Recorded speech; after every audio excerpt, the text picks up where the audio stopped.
Kaj je tisto, kar bi tebi največ pomenil, da bi se recimo v tem odnosu spremenil, da bi bila vsaj majčken, bom rekla, v boljši energiji, ker te vidim, da kar malo solzice nabiraš.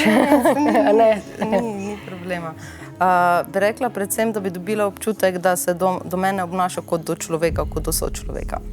Torej to z neko spoštovanje. To je kar težka obtožba, lahko mogoče to utemeljiš, zakaj se tako počutiš? Seveda, lahko bom. Zaradi tega, ker vse se je začelo že na medenih tednih. Ko mi je 4. dan rekel, da mu grem na živce, da me ne more gledati, po 3 dnevih, ko je bilo izgledalo vse lepo in prav.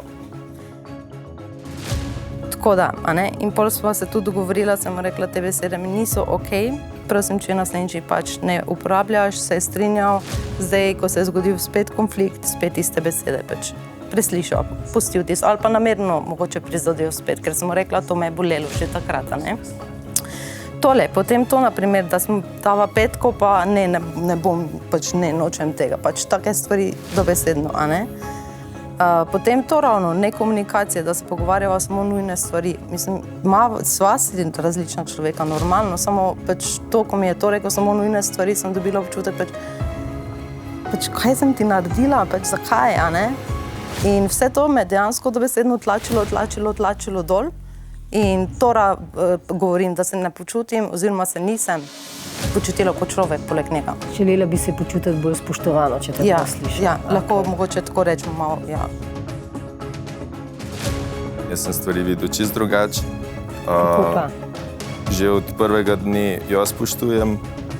Zdaj, meni osebno pa ena beseda lahko zelo drugače pomeni kot njej, In jaz nisem jo nikoli namenil, da bi jo prizadel, hotel sem biti samo realen pa iskren. Tako kot mogoče prve dni po poroki nisem bil. Ne vem, zdaj, njo je to prizadel, mene recimo ne bi. In si pač ne predstavljam zdaj, kaj je še tista beseda, oziroma kaj je tisto, ki je sprejemljivo pri njej in kaj je tisto, kar ni. Definitivno pa nisem jo nikoli slabega namena in tudi želim samo najboljši in jo spoštujem. Seveda jemljem kot človeka, definitivno. Mislim, meni je to malo smešno, V bistvu bi si želela samo, da bi uporabljal druge besede. In dejanja. V bistvu, če odprete komunikacijo okoli nekih okoliščin, ki vaju motijo, potem date tudi drugemu možnost, da na te stvari reagira iz vajinega aspekta oziroma iz aspekta drugega. Seveda se druga oseba potem lahko odloči, ali pač to mejo oziroma te okoliščine spoštuje ali jih ne, oziroma je tudi odvisno od tega, koliko je oseba v afektu, v kakih okoliščinah se pogovarjamo o neki zadevi. Ampak načeloma je že odpiranje komunikacije zelo dober korak naprej v temu, da se uskladimo v odnosu. Nekaj napotkov sta dobila, zdaj pa bi vaju prosili za vajino mnenje, za vajine odločitve. Definitivno je bilo več za razmisliti kot prejšnji teden. In 2 strani. A poslušati sebe, svoje srce, to, kar mi celotno telo po eni strani govori, ali še poskušati. Še si dati priložnost za še večjo rast za vse.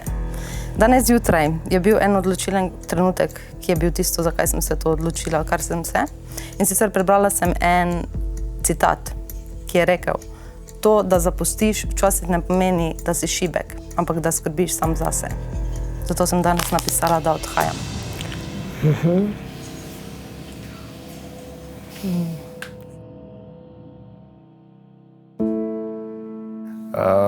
Ja, jaz moram reči, da tokrat nisem kaj dosti razmišljal.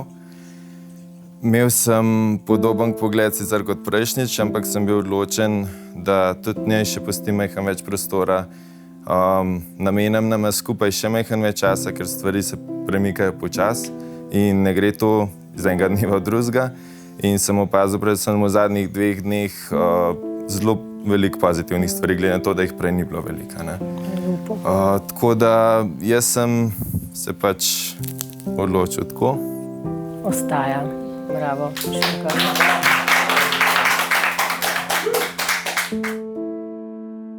Definitivno je ta eksperiment, v katerem ste vsi skupaj, ni lahek. In soočate se z različnimi izzivi v zelo kratkem času. In verjetno bi se nek normalen par s takimi in drugačnimi izzivi lahko soočil nekaj letih, mogoče celo. Vam je težko, absolutno. In tudi tebi, Sanela, verjamem, da je zelo težko, ker si se ti odločila, da odhajaš, Andraž se je pa odločil, da ostane. Bosta z nami ostala do naslednje ceremonije. In do takrat smo vam mi na razpolago z vso strokovno pomočjo, za vsa vprašanja in upamo, da boste naslednji teden oba dva ostala. Najlepša hvala za vse hvala skupaj.